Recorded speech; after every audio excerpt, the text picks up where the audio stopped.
Chapter 18, Sloka 62.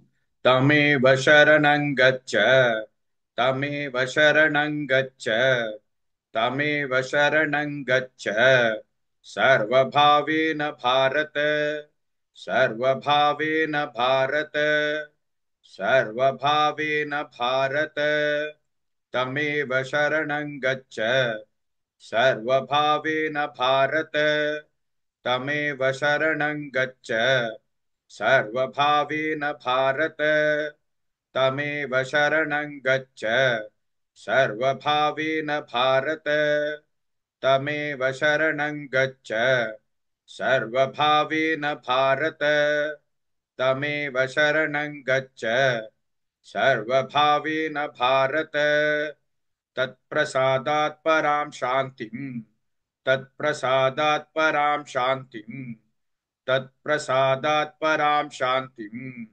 स्थानं प्राप्स्यसि शाश्वतं स्थानं प्राप्स्यसि शाश्वतं स्थानं प्राप्स्यसि शाश्वतं तत्प्रसादात् परां शान्तिं स्थानं प्राप्स्यसि शाश्वतं तत्प्रसादात् परां शान्तिं स्थानं प्राप्स्यसि शाश्वतं तत्प्रसादात् परां शान्तिं स्थानं प्राप्स्यसि शाश्वतं तत्प्रसादात् परां शान्तिं स्थानं प्राप्स्यसि शाश्वतं तत्प्रसादात् परां शान्तिं स्थानं प्राप्स्यसि शाश्वतं तमेव शरणं गच्छ सर्वभावेन भारत तत्प्रसादात् परां शान्तिं स्थानं प्राप्स्यसि शाश्वतम्.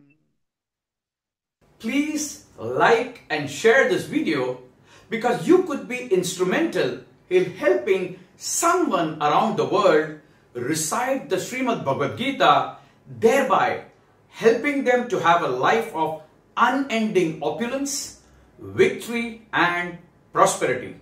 This is mentioned in chapter 18, sloka 78. Yes, don't forget to buy my book, Leadership Can Be Child's Play. Namaste.